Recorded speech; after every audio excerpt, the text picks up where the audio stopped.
be 6 company presentations. Each startup will have 7 minutes to pitch, and then the judges will spend 8 minutes asking questions and sharing feedback. After each pitch, the judges will rate the presenter across several attributes. These include quality of the team, clarity of the pitch, the demo, the market the company is chasing, and the enterprise problem that the company solves. At the end of the evening, we'll announce a winner who will win a pitch meeting with each VC.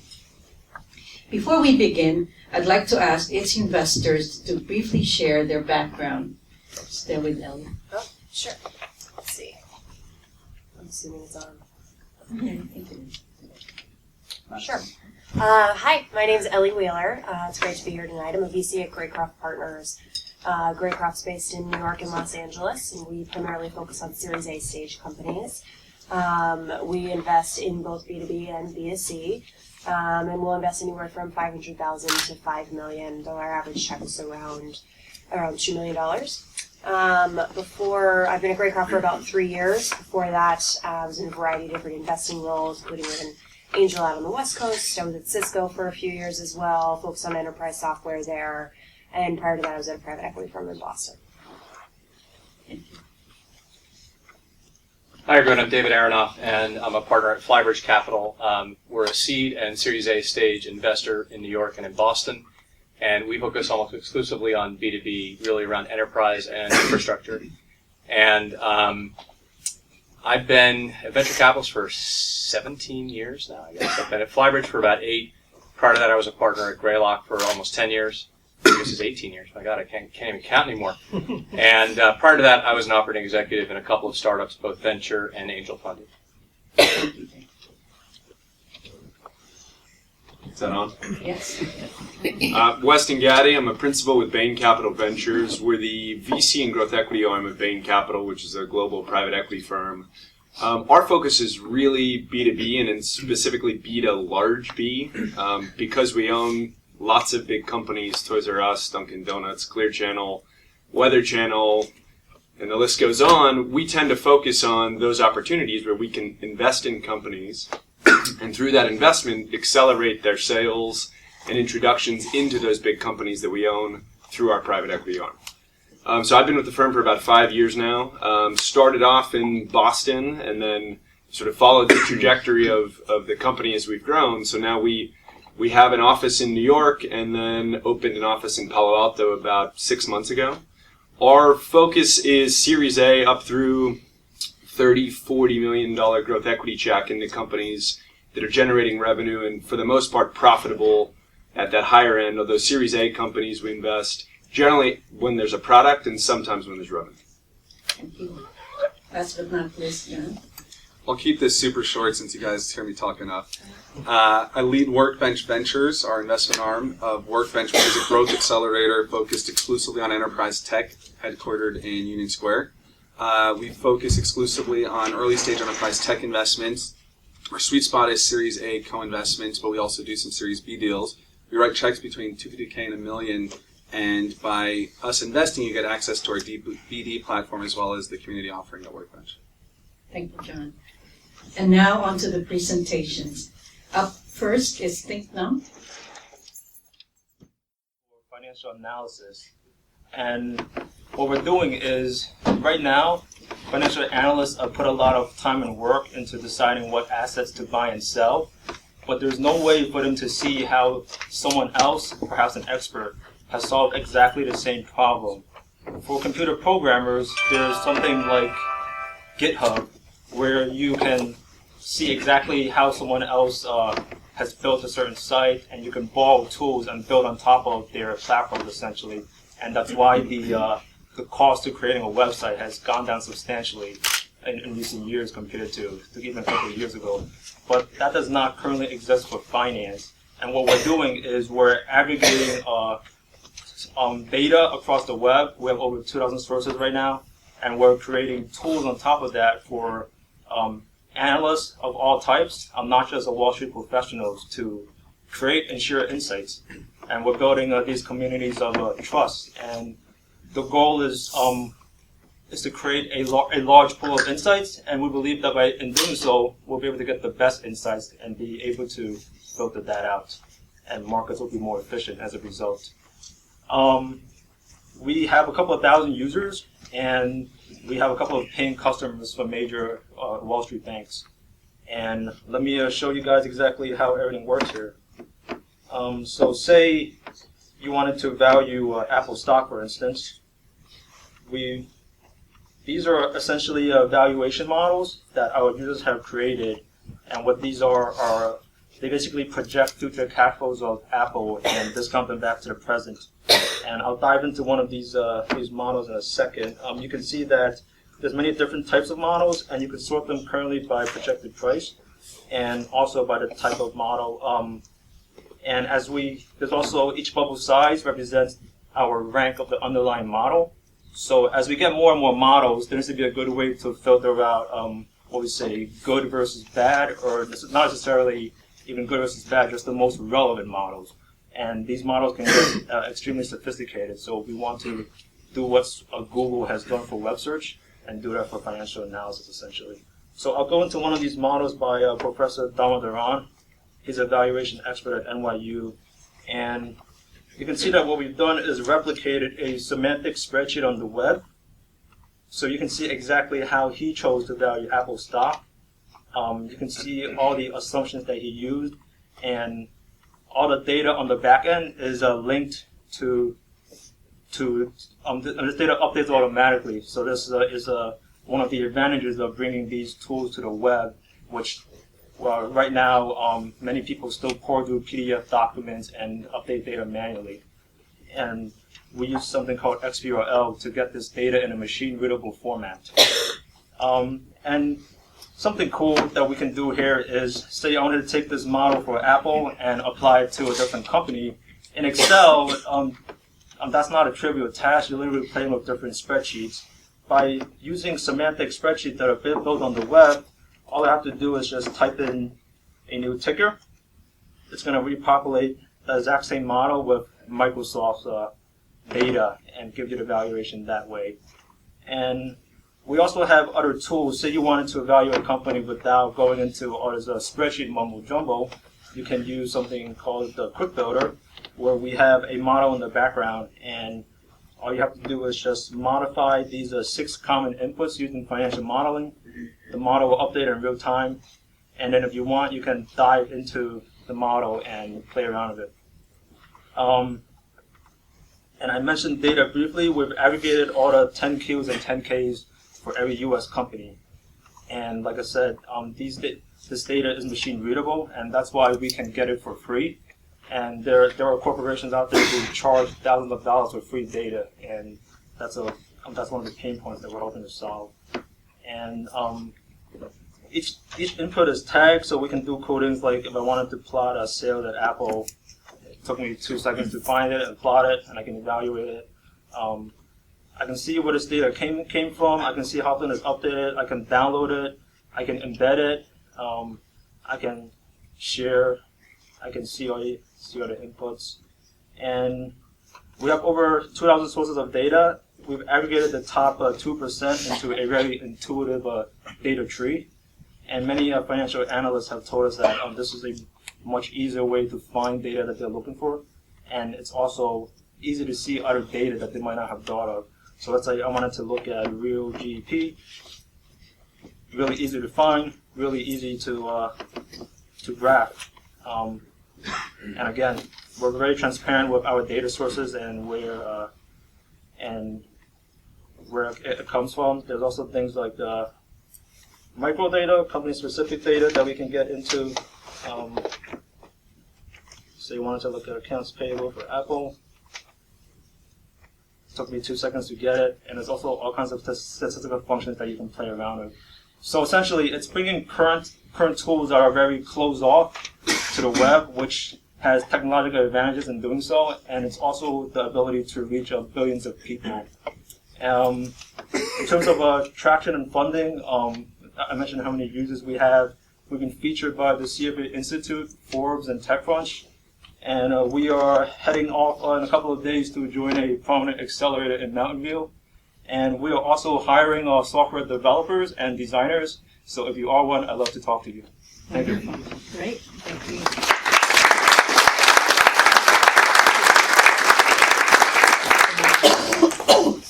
Q&A? Sure. Well, I think the product looks great. Thanks for that.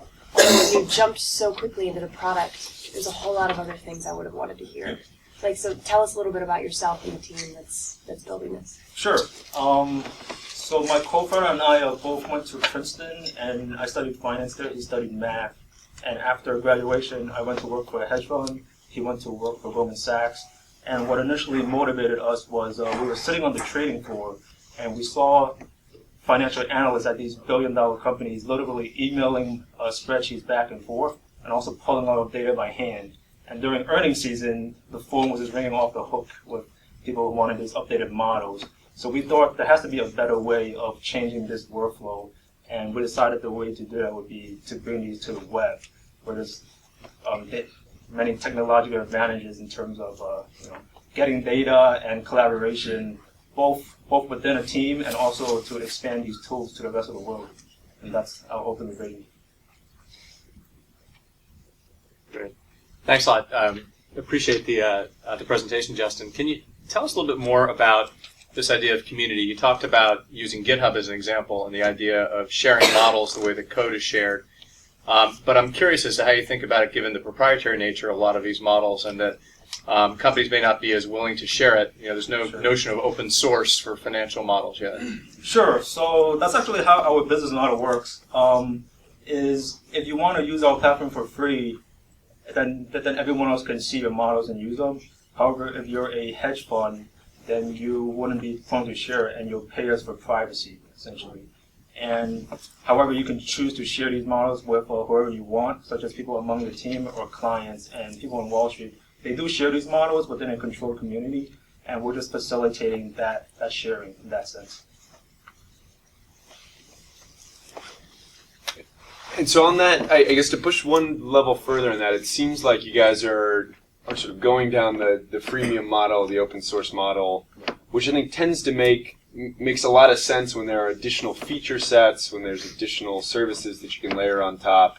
I guess I'd worry here a little about how that community actually gets built. So a bit of the same question of where do you think the specific part of the market is, or the specific use case where there is a need for more active sharing in a way that the toolkit, beyond just the functionality of Excel, but the sharing really becomes the most important part of the market, and how do you guys find that group and start to reach out to them? Sure. So the way we see it is, right now our low-hanging fruit is smaller funds, smaller hedge funds. So to them, we provide data and also sort of analytical tools, so they don't have to pay people to build out these tools for them. And for them, sharing is a part of what we do, but we also have other features that we're working on that will also entice people to pay for these services. But in terms of sharing, people on Wall Street right now, they jump on and off of models. So if someone's editing a model, someone else literally can't do anything with it because they wait until he's done with it. So imagine if you had a system where you can implement things like version control. You're rolling forward, rolling back. You can say exactly what types of cells does someone change, and you're able to create these repositories of similar to GitHub. And we've talked to many people from the Wall Street and beyond, and the feedback has been that'll be something that's extremely valuable. So that's definitely something that we're looking to do. For some of the larger financial institutions, where are you getting budget dollars to pay for your product? Is this Cap IQ territory with like FactSet, or is this a new area? We don't right now we're not exactly targeting larger financial institutions because they're less reluctant to change their workflow, and they're willing to pay an exorbitant amount of money for these systems that you've mentioned. So that's why we're really zoning in on smaller institutions right now, small hedge funds and boutique investment banks. So I'm curious, how do you guarantee the validity of the models, or is it kind of buyer beware? Is there anything that you do or advise your customers to know that this is a good model versus this is a bad model? It's a little more straightforward when you think about code. It either kind of works or it doesn't. Sure. So that's where the community aspect is extremely important. So it's similar to how there's current platforms out there that exist code, where a crowd will decide how valuable a model is and isn't, and people will be able to comment on it, be able to annotate it, and the thing about finance is we'll be able to get a record of how accurate someone's models are all the time. So it's implementing all these things together where you'll be able to create an algorithm to decide how highly ranked the model is. And clearly the tools are a big part of being able to do that and having sort of the open source nature of tools that others can look at and edit and make comments about. But it seems like in this case the most important thing is not actually the structure, it's the assumptions that go into it, the financial assumptions that really drive the models. And in that sense, the competitor set for you all is a little bit broader, right? The number of places that an investor can go to figure out what assumptions people are thinking about in terms of the valuation for Google or Apple is pretty broad, and there's a lot of new social networks that are popping up for investors. How do you think about those in terms of the competitive set? Yeah, so the major advantage that we have over these other platforms is instead of just seeing what someone's assumptions are, you're actually able to change his assumptions to what you think they are, and then that would generate evaluation for you, and you're able to dive further into his analysis. So there's many platforms out there where people will just give their opinions on where a stock is going, or they'll write these things out in more of a qualitative way. But there's no platform out there where you can dive into the model and be able to play around with that. Any other questions? Thank you. Thank you. Thanks, guys. Hey everybody, my name is Justin Park, and I'm the founding CEO at Vidal. So these brands that you see on the screen here have two things in common. So the first is there are current customers, and many of them repeat customers. And the second is they're participating in two massive trends that are happening right now. The first is video. I mean, that has arrived, I think, period, end of story. The second is content marketing. Billions are being spent on this form. And really the future here is marketers wanting to use short-form video in their content marketing. And that translates to product demonstrations, interviews, thought leadership, etc. But there are really two barriers that prevent marketers and communication folks from scaling video. So going from 50 to 100 or 200 and 250. One is cost, and the second is not having enough bodies to manage this process. So agencies are one current solution. They're not structured to scale video because they're so vertically integrated, and they're hoisting upon the brand their high fixed costs. So our solution is an ecosystem for video creation. It's a two-pronged approach. One is an online marketplace. We're essentially connecting the brands with the producers that agencies outsource to anyways. So high-quality video at really good prices. And the second is a management platform. You can think of it like a base camp, base camp for video. And the end result is reduction in cost for these videos, and also teams can manage more. So I'd like you to meet Matt, Tom, and Nate. These are basically customers that are drawing from our solution set a little differently depending on what's preventing them from scaling video. So Matt's doing 5 to 10. He's a product marketing guy. For him, he uses the marketplace to just lower his costs. Tom sits in the in-house production team at Remax, so they brought those capabilities in-house, and they're now needing some tools to manage these internal resources. These teams, by the way, are very new to the organization. And he pays a monthly subscription for the use of the tools. And then there's some folks that need both. So I'm going to go to a quick demo of what's going on here. So this is the marketplace. So again, there's two things, marketplace and tools. So if I'm the brand marketer, I'm going to hop on the site. I'm not going to pick up the phone and call the agency. I'm going to fill out this brief. What is my video about? You can upload your own script to complement existing workflows. There's a visual inspiration tab where you can link like YouTube and Vimeo videos that speak to your vision. But then you fast forward, we have a lot of data on our people, so we know what they're willing to produce at what price points. So we're going to recommend the right people to bid on your work.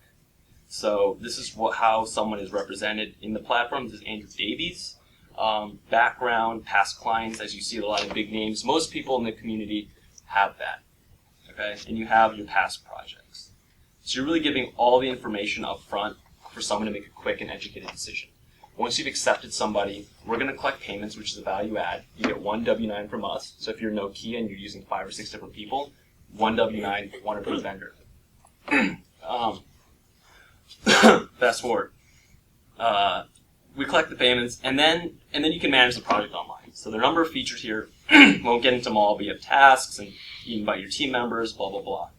The most important part here is the video review part. So video is an iterative process, rough cut 1, rough cut 2, final. What's problematic at the enterprise is you might have 5 or 6 different stakeholders that need to weigh in on a rough cut, legal and compliance included. So this is a really easy way for a brand marketer to get the feedback really quickly. So you can make comments at specific time frames, and there's a lot of other stuff going on. Won't get into it. But a quick thing to add is this is the tool set that people are actually paying for on a monthly basis.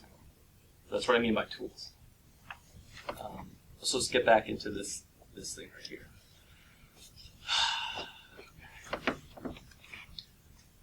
So let's rehash what just went down there. So 2 trends going on. Brand marketers want more video. It's expensive. A lot of issues managing projects. We have a complete solution set to help you scale video. So this is what's been going on for us in the last 12 months. Our top line revenue is at a 1,500% growth. The fees that we're collecting is at a 6-7x. The number of projects that we're booking is at a 3x, and our average ticket price is at a 6x. What's happening here is we're selling into the Fortune 1000 and publicly traded companies on a daily basis. So we're going to do like $1 million minimum this year, top line. So that's pretty cool. Because if you rewind like a few years ago, I was like running around with a production company, and so we're gonna do $1 million. Like it's maybe more. So it's cool stuff for us. Yeah, like $1 million.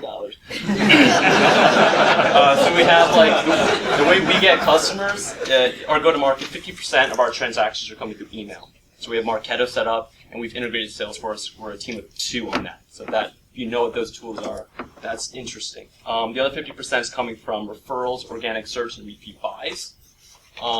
We expect in the future those other components, repeat buys and search, to go up. We're going to want to do a lot of more business development partnerships, indirect sales. We have about 15 experiments we're running in Q2. Our customer acquisition cost in Q1, it costs us about $1,100 to acquire a single customer, and that's including human time and the cost for data and marketing technology. Yep. On our first, that's it? Yep. Sorry. Okay. Q&A. Whatever. All right.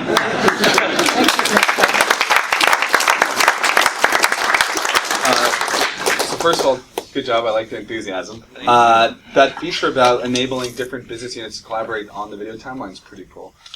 Question for you though. So you said you sell to the brand marketer. How does the agency feel being displaced, and are they going to compete with the revenue model? Because I didn't quite get that. You say marketplace, but it sounds like you guys are actually doing the fulfillment yourself. Yeah, so I should have clarified. We have 500 producers in 50 cities in the U.S. and in Europe. So they act as your producer. They're the ones ideating with the client and doing the creative process. So we're not involved at all in that. And then for the marketplace, we make money by taking a transaction fee. So you get one creative, you get to use the tools one time. For the tool set, you have to pay a monthly subscription for that. And so what is that amount, and where are you guys? The transaction fee is about 15 to 20%, depending on the price of the project. On average, how much cheaper is it for a brand to use your platform to create a video than going? I mean, I think it's such an artisanal industry, and the data points aren't so clear, but just qualitatively, 25 to 50% cheaper. And the time it takes to find the person is But that agencies aren't really itemizing how much they're spending for creating that video. So it's not even an apples to apples comparison. Gotcha. But when you think about going after your first set of customers, it seems to me like it would make sense to go after those enterprises that have more direct control over their spend as opposed to those who are kind of continuously going through agencies. So have you gone after retailers? Have you gone after, kind of more travel and hospitality? Or how are you thinking about it? Yeah, so we have like, not to go to the slide, but I think I have one that's pretty good for this. We have email open rate and click-through rate by industry. So we found the most success with like software companies in general. So we have experience with, to answer your question, we've experienced with all the industries right now. Most of our traction right now, it's kind of hard to tell exactly because it's such an agnostic service and product line. Like, it's hard. Well, what is the piece? What is the specific? I mean, so is it for their content marketing that they're using you? Is it for more kind of product demos or one-off projects, or kind of what's the use case? I absolutely buy the high level. People don't really know how to do video. They know they're supposed to, and they know that they want to, but they don't understand everything else. Yeah. So how are they testing it? Yeah, so it's like typically they start with something that's an internal project where they're not going to lose their job or get yelled at for it. That being said, over time, the use cases would be a series of animations for your social, because right now you can't spend $20K on a video for your social. That content has like a 24-hour life cycle. So that's something we're helping people with. Product demonstrations, that type of stuff. So it strikes me that it's a bit like 99 Designs, except more for video. And have you studied their use case and understand kind of where they've had successes, where they've struggled? Because there are others out there trying to do this, for video. So like I've like had a relationship with their founders like 6 months ago, and their game is just high volume, and they're just pumping it through. They don't really care what anybody buys. The difference between design, though, the price points are sub $1,000, and they have fixed prices, so you have liquidity in the marketplace really easily. Video is so much more difficult to price, so we'll have to figure out like either taxonomy or certain ways where you can price it really quickly for that liquidity. But on the flip side, because it's such a process-intensive service, a platform play, that's what comes out of it too. It allows you to build a platform to support it because it's kind of complicated. It's kind of like a plus and a minus. Because there's so much customization. Exactly. I didn't say though, we've raised $500,000 already so far. And who's the team? Okay, so that's myself. I had a video production company prior. I was in management consulting. I co-owned 2 businesses at Amherst College. Jerome is CTO. He's been engineer for over 13 years, PHP and Java. He's coming from Belgium. Worked at Lonza, a Swiss biotech company. Ginny is actually coming from Rocket Internet in Thailand. She's just like badass. Like she came to this country 7 months ago, and she just closed like didn't know anything about video selling. Closed like a $50K contract with Bacardi like a couple days ago. But over there, she was doing supply chain stuff, a lot of other crap. And then Matt Riley is our creative director, NYU Film School, worked with brands. His last short film was a 2012 Cannes Film Festival selection. So we have the complete team: technology, video production, creative, marketplace, optics. Yeah, ready to go. And I want to add something really quickly. So we're raising it like 1.1 like right now. Basically, we have like $100,000, if not millions, in the pipeline right now. So we just need to add engineers, like automate process a little bit, add some bodies to deal with this stuff. I mean, we're just ready to go. Like the train is moving. Thank you. All right.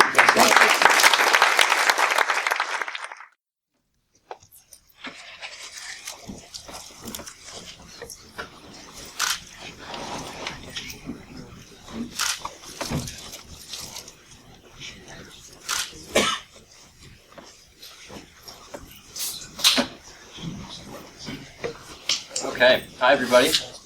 My name is Chris Dannon. I'm the senior technology editor at Fast Company magazine here in New York. Any readers crowd? All right, a few. Great. So what I want to show you today is a product that we built out of house, that I built on the side with my friend John, who's a full stack dev for about 13 years plus, and JJ, who's our designer, who started his own magazine at 21 in Greenland and got it to be national size. So we're people from the media industry trying to solve one of the most painful problems in the media industry, which is creating multimedia and publishing it on the web.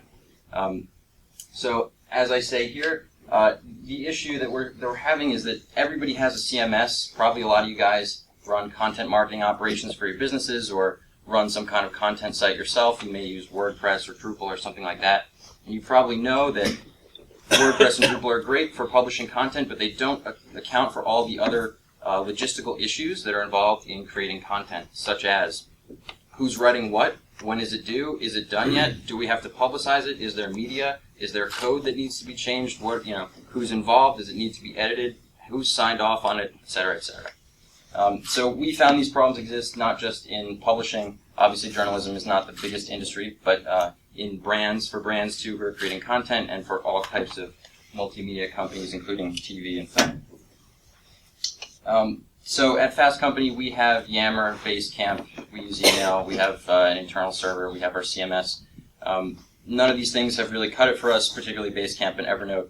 We tried Trello for a while. The pipeline was great, but it wasn't good with using media projects. Typical project management software is often overkill for teams like ours. We're trying to move quickly towards a deadline. We don't have big quarter-long projects or year-long projects. We have week or 2 week long projects. We've also tried, dumping everything into chat. That doesn't really work either because files get scattered across different silos. So we needed something different. So what we built over the last 6 months, we've been testing in alpha, beta, and now rolling out a final version, is in daily use with about 100 people at Fast Company. About half of them are in the office, about half of them are out in the wind. It's our only content planning platform. It contains mission-critical information. We use this every day. We rely on it. It's not just some little one-off. We have pilot programs set up elsewhere too.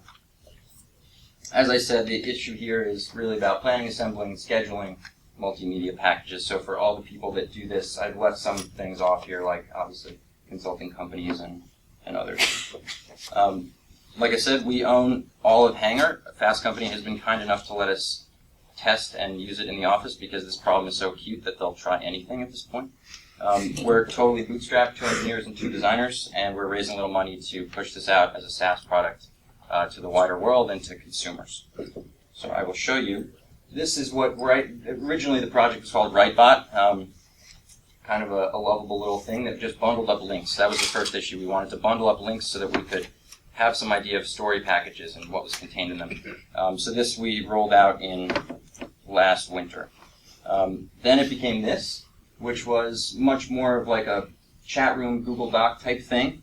Then it evolved into this, which we rolled out in January. So you can see this is the writer's room where I have 20 writers that work for me. They all hang out in here. They chat. This center area works kind of like a Google Doc, except you'll notice these are different blocks. I don't know if you can see the shading on the TV. But when you enter a block, the other blocks remain undisturbed. So you can actually move content around in a modular way, and everybody can work on a different part of the document without someone overwriting them or anything like that. What we are rolling out next looks a lot more like this. It's a lot more stylized, obviously a lot more like a consumer app that you might, see on the web. And this is what we have towards that new version. So this is coming out on Monday. We're going to start using this in the office on Monday. And obviously it's worlds better from a UI standpoint. That's about it. Yep. Question?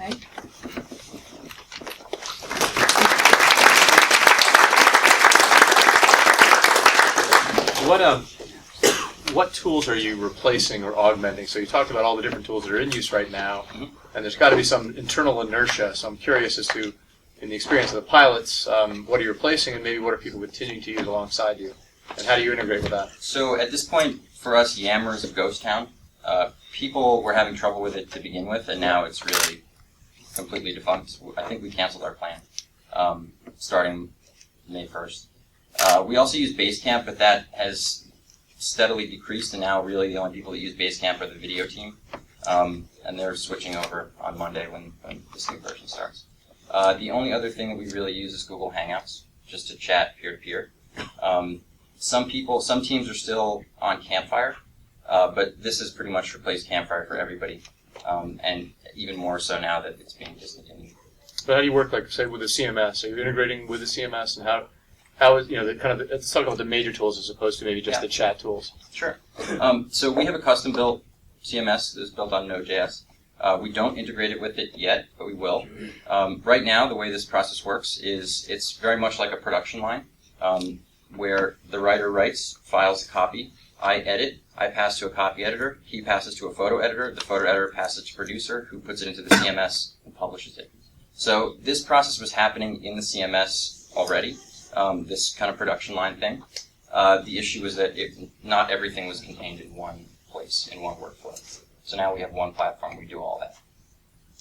Got it. So my question's more based around the fact that right now you are targeting publishers, because it seems like it's where the most acute need is when you're putting out content on a pretty regular basis and things are changing very quickly. The highest level issue is that publishers are really tough clients. They want everything custom, they don't really like to pay, they're just kind of a tough client, and it's a pretty small universe.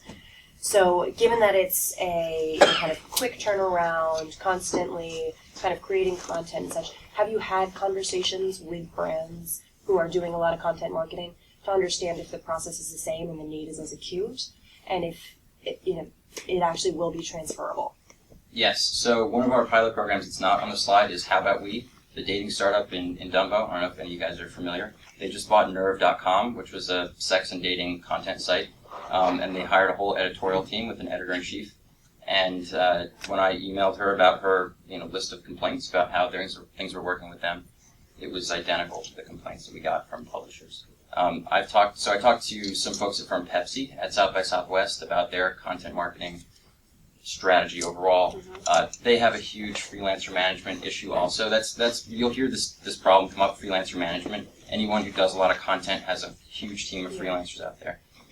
So the short answer is yes. Okay, so for the management side. So then you also run up against the Posts of the world and the Contently's of the world who are doing that kind of thing.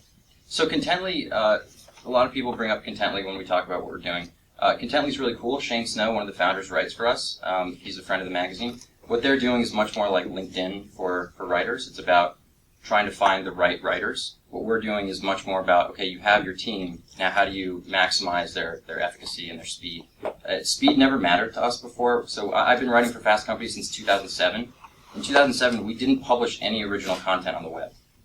And now it's all we do. It's the biggest part of our business. It dwarfs the magazine ad revenue.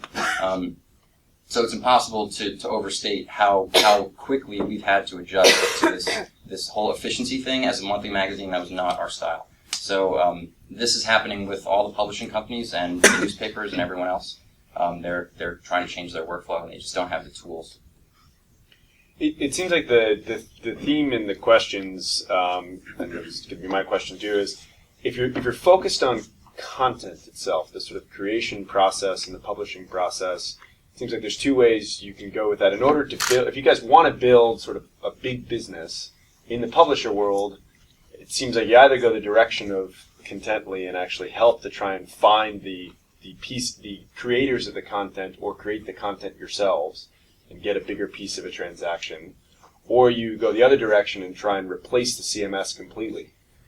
And I think the question is, the challenge is going to be on the former. There are some players out there. On the latter, trying to go up against free when it's Drupal or WordPress is pretty tough, and you're really competing on a service layer. So have you guys thought about what that future looks like? And I know a lot of it is shaped by your background, given that you guys are in the publishing world. And I think the questions are from lots of investors who have spent time in publishing and know that they can be very, very challenging clients. Sure.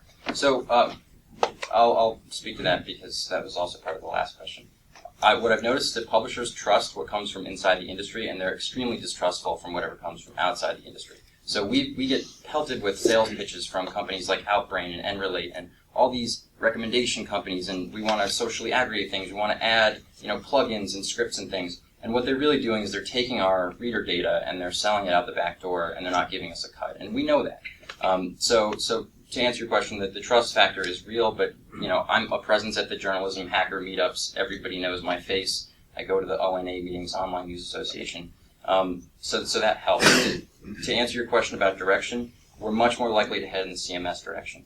You say Drupal and WordPress are free, but they are far from free. They're very expensive. Drupal is an unworkable nightmare. If anybody here has tried to work with Drupal, you know we've switched off of Drupal onto Node about 2 years ago. WordPress also is a ton of development work. There are some really promising open source CMSs out there that are starting to gain some traction, like Ghost. But Hanger is actually built on an open source library called Amethyst. If you go to amethyst.io, you'll find a really neat modular JavaScript object-oriented framework that we built this with. So the idea is to go into that territory. We're out of time. Thank you. Thanks a lot. Thank you very much. I'm Maury Hannigan. I'm founder of MatchClick. I'll start by saying excuse the pink. I'm not quite sure what's going on with our screens here. Our colors are not pink. It's not a girl's product. If any of you have ever looked for a job or tried to hire someone, you have probably encountered this, the job description.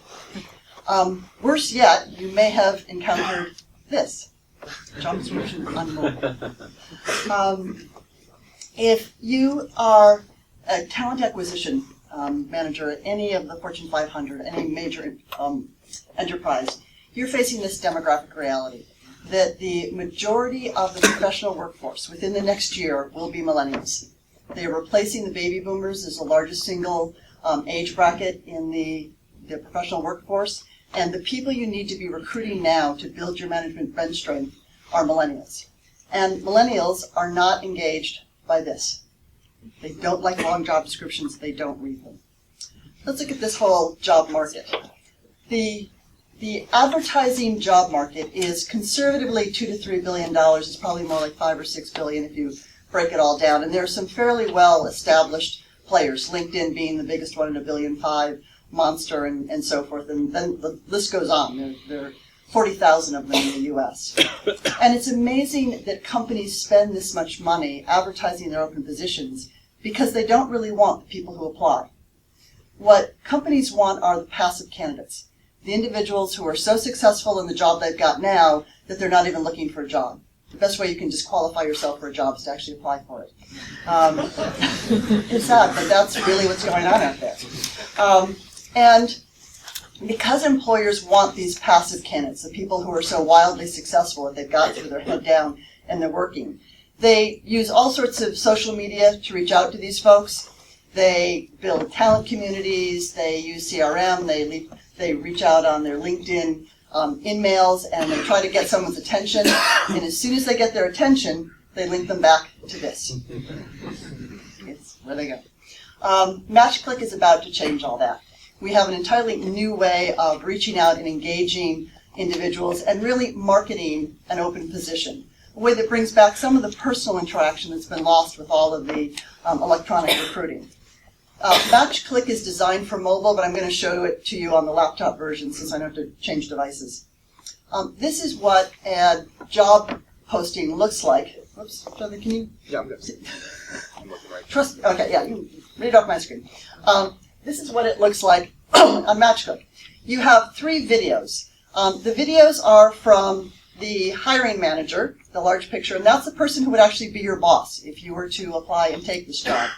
The other 2 videos are from colleagues, people that are actually working in the work group that you'd work in. So you'd get an idea of who the people are around you. Let's just see what you can see with these videos. Hello, my name is Ashley. I'm the Client Relations and Events Manager for Wix.com. And Wix is a fantastic place to work because we do empower small business owners and we give them the tools to take control of their online presence. We look for people who are entrepreneurial in spirit and are innovators, people who can be autonomous and go out and start new initiatives and really see the future for the company. And then from a colleague, somebody that you'd work with. Hello, my name is Andy and I work for Working Films. If you want to work here, it's a really great, tight-knit group of people. I would say definitely stay organized, stay on top of what you have to do, make sure you're communicating with the rest of the team, and you'll do fine here. Thank you. So those, you get a sense of the culture, the sense of The pace, if you were to go in for an interview, you'd know who you're going to be interviewing with. You'd have a sense of who you're going to meet with. And everybody over 35 is going, I'll look awful on camera. There's a real generational divide here going on with video.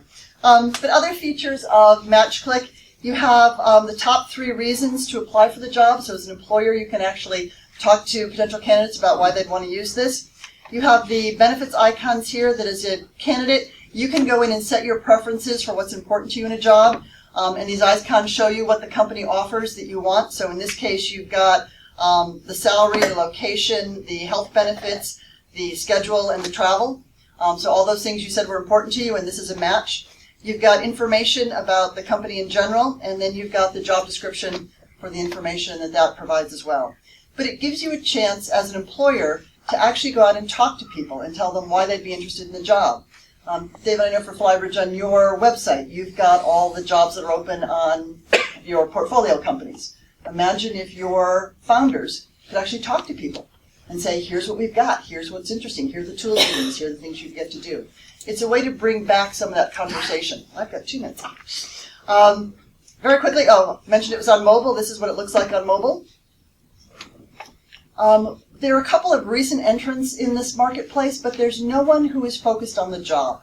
There are people that you can put up video, corporate video, but those need entire production teams. This you can do on your iPhone as a hiring manager. You can go ahead and record your video, upload it to us, and we'll put it on the site. We have early adopters of Estee Lauder, JP Morgan Chase, Towers Watson, and TravelClick. We've also had meetings with these individuals as well, lots of the Fortune 500. These are the folks that really need to solve this very inefficient recruiting process that's going on right now. Our revenue model is entirely employer-driven. Employers will buy packages of jobs to post. We're obviously focused on the enterprise, but we also have a self-serve model. So a smaller organization can go on the site, use their credit card, post a job, post a couple of jobs. We've made it available for both sides. Our management team includes me. I have 24 years running a consulting firm that advised Fortune 500s on their recruiting strategies. I understand their legacy systems, employment law, ATSs, job aggregators. I understand the environment that they're working in. I'm backed up by my CTO, Caesar. I have John in the audience as my COO. I've got 2 full-time developers, a full-time tester, and a full-time UX designer. For funding, we've just completed a $100,000 friends and family round, and we are currently looking for $500,000 to add features to our MVP, to enhance our marketing efforts, and to add expertise to staff. Thank you. How to do it.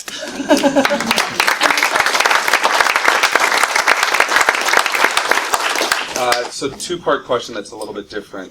The first one is, wearing my old Morgan Stanley hat, how do you scale from the employer side? One of your options is like 1,000 postings. It's not going to be time consuming for the teams to create?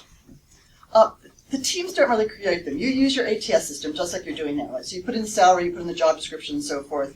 What MatchClick allows you to do is put in the emails of your hiring manager and 2 colleagues. The system sends emails out to them. They use whatever device, their webcam, their phone, they upload it. You route it to whomever is going to approve it. In some case, if you're the recruiter for your group, you will approve it. Some organizations, it's going to be legal, God forbid, but some organizations will do that. In some cases, it'll depend. We've got all sorts of customization there. And other than that, it's not any more work for the recruiter. Now, for Morgan Stanley, as you know, they're recruiters by group, by function, and so forth. So, we're talking to Johnson & Johnson right now. Between all of their operating companies, they'll buy packages and they'll take advantage of the pricing, but they'll divvy them up between Neutrogena and their pharmaceutical and endo and so forth. And the second part is, so what's your biggest pitch from the employer side? Are they getting more relevant candidates because they've told about the role? They're getting better quality candidates. What's happened is for large enterprises, they bought search in-house because LinkedIn made the database public, so there's no need to pay a search firm 1/3 of the salary. They've got people in-house, but they reach out and they're not getting any responses. So their problem is they're trying to reach out to these people that they'd like to engage, but they don't apply. They get a lot of applications in their applicant tracking system, but they're, the plumber in Poland. They're, applying for a derivatives position. Just because you've got a lot of applications doesn't mean you really have any real candidates. And so this is really a marketing tool, so they can reach out to people and engage them and make them want to pick their head up and go, oh, that's interesting. Let me let me at least talk to this person. Let me at least return the call. Let me at least throw my hat in the ring, because I understand now why I'd want to apply. But that assumes that there's a latent group of people who have just seen crappy content coming from, whether it's your job description or the stale stuff on our website, and they're just waiting for something to kind of jump out at them. So what's the other side of the equation in terms of how do you actually get the word out? How do you promote this differently, since everyone is still posting jobs on Dice or on LinkedIn or on other things? They're posting jobs. The numbers now are that people change jobs every 3 years. And the reality is, in this marketplace, everyone's got their eye open a little bit. I mean, to be honest, you'd be a fool if you weren't at least looking to see what your skills are worth in the marketplace and so forth. The way people will come to MatchClick, to start with, mostly employers will use it when they tweet their jobs. They'll put the link in there. They'll put it on their Facebook. All the things they're doing now to try to get out in front of people. All of the individual reaching out they're doing to their talent community, they'll use it as a marketing tool there. The aggregators like Indeed and Simply Hired that go and scrape sites, they'll scrape ours as well, so if anybody's looking, they'll come here. But there's also, quite frankly, there's a cool factor of when people are on the video, they share it with their friends. You'd be amazed at how often people will take a look if it's interesting, but they don't read a job description. They just don't. And from the company's perspective, why do you think they would go with you all today? I mean, at scale, this is a different question, but why would they use you all today when there are sort of a new breed of tools like Jive and iMomentous, and I've met lots of others in the past couple of years that are trying to do this same sort of thing of a more engaging model for applicants, but on the site of the employer. So from the employer's perspective, why would they send somebody off-site to you all versus bringing them onto their own site? Because you've got to get people onto your own site, and that's an issue. If you're not looking at JP Morgan's site today, it kind of doesn't matter what the content is that's there. What you've got to do is bring the content to the person. And that's something that MatchClick lets you do. It lets you reach out to folks. And it puts it on mobile, which on almost any enterprise site, if you don't do any of that on mobile, you don't do it. And one of the real differences of what we're doing is it's so job specific. You don't take a new position with a great company if the job's not right, right? Really, at the end of the day, you only get engaged if there's a position there you're interested in. It can be a wonderful company. I can tell you great things about Pfizer. They cure all sorts of diseases. But if there's not a job that's right for you, you really don't care. So to go to Pfizer's site when you don't know if there's anything that's going to be relevant to you, you just don't do it. But if there's a job there that's good for you, that you're really interested in, that's the next step in your career, that's a whole different thing. The fact that it's Pfizer's great, but it's the right position for you. Yeah. Just to clarify something you said earlier, so you're getting traction today within HR departments? You're selling to HR or Yes. the hiring managers? To HR. Okay. They're the ones that are placing the positions. Okay. Sorry, go ahead. That's good. Keep going. So selling in HR departments, of course, its own set of challenges, doable. But you have to get it sounds like there is an option to just go and sign up and do this. Have you done any sort of marketing or any sort of testing around going directly to hiring managers versus going to HR? Because I spent 24 years in the business, going to hiring managers, the first thing they'll tell you is, we've got an HR staff that does that. They don't want to make decisions about recruiting. That's not their thing. They want the staff. They want the right staff. They don't want to be involved in the decision. They, by and large, don't. But if you say to them, when MatchClick really, if we can get to our critical mass, MatchClick will be sort of the equivalent of, right now you can put an ad, you can post a job up on a recruiting site, or you can go to the Help Wanted ads, and nobody in their right mind is putting a newspaper Help Wanted ad anymore because you're just not going to get the candidates. And once if we can knock off the right Fortune 500s, we've got JP Morgan Chase. It's going to take me 2 seconds to be over at Citibank going, here's what JP Morgan Chase is doing to attract people. Here's your text-only job description. Really? You think you're going to get the top candidates that way? We go to J&J and we're going to beat Pfizer and everybody else around the block.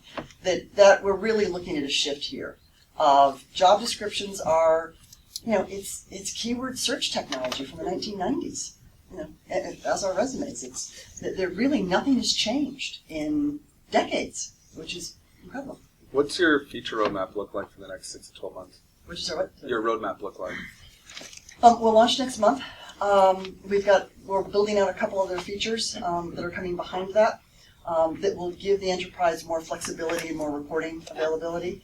And then we've got several more whole new modules that are coming. But we're going to get our feet under us, get some real momentum going here, and go from there. Thank you. Thanks a lot.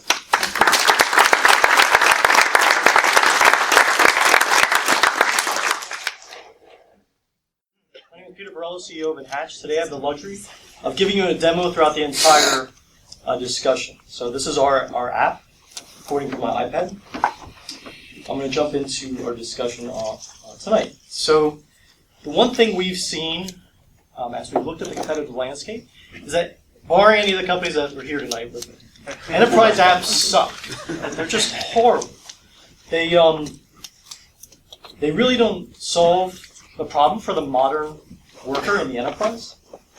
My co-founder, Mark Birch, he wrote this blog article 2 years ago, even before we met, showing the CRM interfaces of shame. And I loved this when I read it before I even knew him. And I looked at it, what he did, he just took a Google search. I thought he compiled all these images. He just looked at a Google search, right? And I said, oh look, it looks the exact same it did 2 years ago. And then if you look at the ERP interfaces of shame, it probably gets even worse. If we look at the supply chain management, can you even imagine? So I'm thinking to myself, okay, it must be because there's no money in enterprise tech, and that's why none of us are even interested in enterprise tech, right? Enterprise tech is a huge market. It's a $304 billion market in 2013, and we're dealing with interfaces from the days of the mainframe, and that's all of our opportunities. So Hatch is a customer engagement platform for the enterprise. We have a very focused effort right now in the sales and marketing space because there's a really big opportunity right there.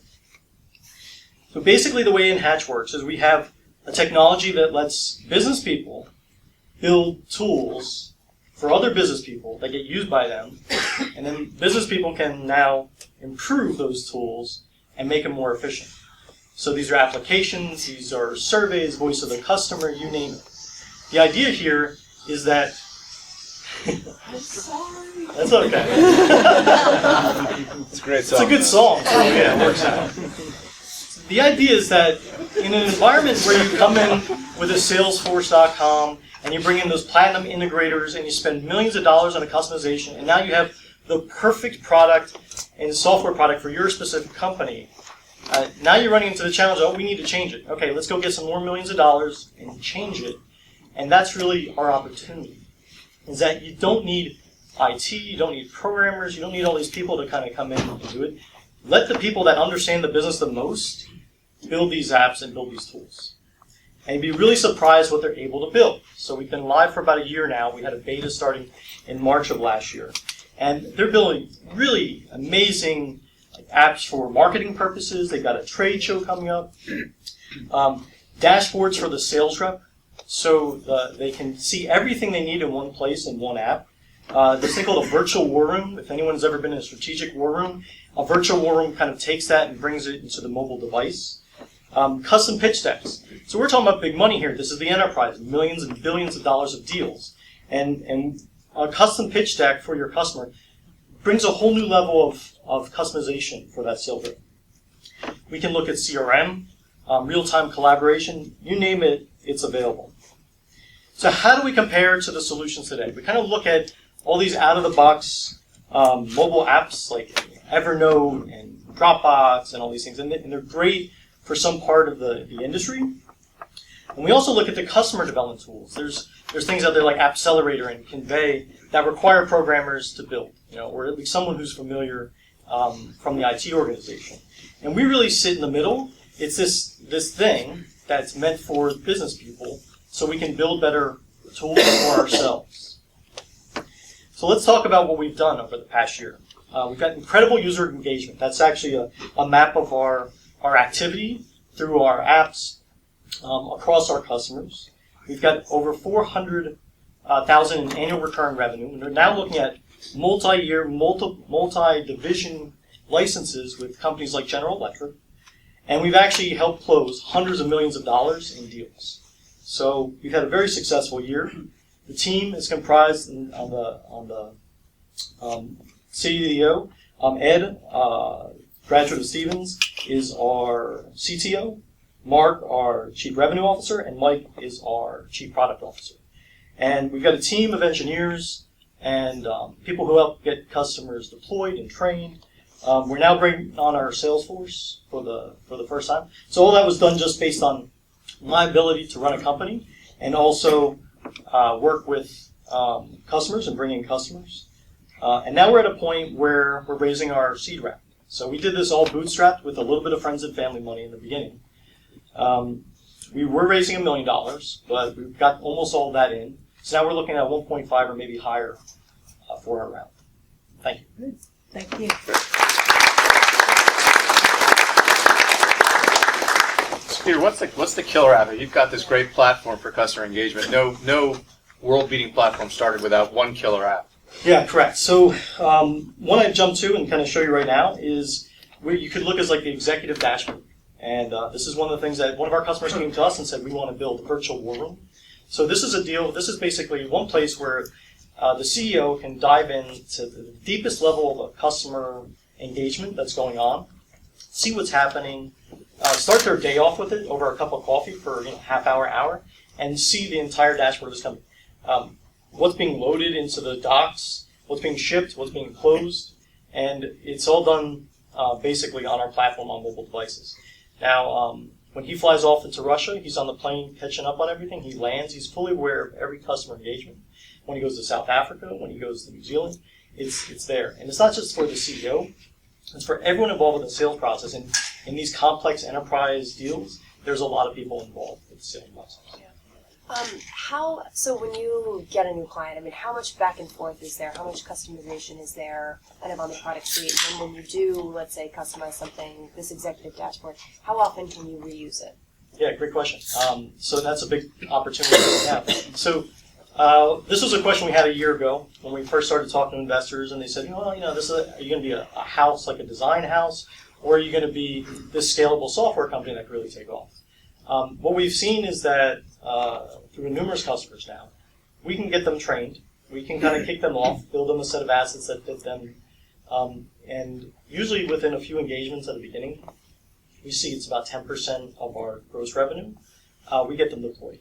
And they start coming back to us only when they want to do something completely new and say, hey, have you seen anything that does this? We give them some advice, and then they're building it themselves. So what we've seen, if you look at the people that have built apps, we've looked at a sales rep in their 50s who is able to build an app on their own, as well as a marketing person in their, let's say, early 30s, and they were able to build the entire thing with just like a 10-minute instruction. So we think we've got the user interface on the web application at a point where it's easy enough. The other thing we do for enterprises, we'll build them custom templates. So they say to us, hey, I'm going to use this virtual war room across all the different parts of my company, and we can just literally make them one drag and drop, really easy, just that specific thing. And it's very fast for us to do. It might be like 20 minutes worth of work to get them that template. How many of these templates do you have today across different use cases? We probably got like a dozen, 15 templates ourselves that we've been doing. A lot of times it's very design oriented. What's nice is that we can steal everything from the consumer world because people are like, I like the way Pinterest looks, or I like the way this looks. You say, okay, well that's easy, it's done. So we built some of our own, and then, like I said, sometimes they come to us and they want something that looks kind of cool, and this is an app that one of our customers, this is like an app one of our customers uses. One of the things that's been challenging for companies in the past that are sort of trying to live in this middle realm of not quite selling to the long tail and SMB with a totally DIY tool and not going after the real sort of large enterprise customers who have deeper pockets and are willing to pay more but want something completely custom, is they end up somewhere in the middle. And unfortunately, that generally leads to a low price point closer to what you'd see in the DIY, but the customization that you'd have to do for the large enterprise. So what have you guys seen in terms of the price points and customers coming back to you and saying, I want this additional tool, and how is that reflected in your pricing model? So in our situation, we're talking to companies who are paying like $1 to $5 million to Salesforce, let's say, for all their different parts. And to do a deployment on a Salesforce.com, you're talking about like a $1 to $5 million deployment. So for us, we look at it as $100 per user per month. When you add up, sometimes we look at organizations with 400 or 500 reps and people. as high as like 15,000 if you look at like the larger medical device companies. And so are you a replacement for Salesforce in those? No, we sit on top of Salesforce, but we just make it a lot easier for them to iterate on things they need to make Salesforce more effective. So Salesforce has a ridiculous backend, right? It's got everything you need, but to get anything out of Salesforce, you need good user experience, and they don't have that yet. So talk about the integrations with the different platforms. How many connectors do you have to different systems? It sounds like you guys are doing a little bit of a BI platform as part of what you guys are doing too, right? Well, we have a really much deeper user analytics side to see like how you're engaging with your users than that you may have in a Salesforce account, because we track the content really deeply. So we can tell you, where I was for how many seconds, et cetera, et cetera. If we look at integrations, we're kind of, as we come across in our pitches to large companies, we say, okay, who are they using? We know who they're using. We find out. It's typically Salesforce on the CRM front, and that's what we're tackling first. So Salesforce is the first. But you're getting feedback from the building supply industry. They're kind of tied to sometimes Siebel and some other areas. So we'll tie to Siebel.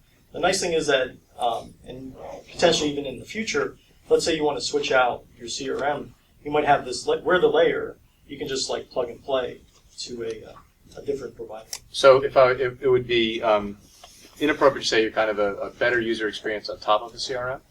On top of a CRM, on top of an ERP, on top of anything, eventually. Yeah. Eventually. Okay. But yeah, for now we're focused on CRM. Thank you. Thanks. Thank you.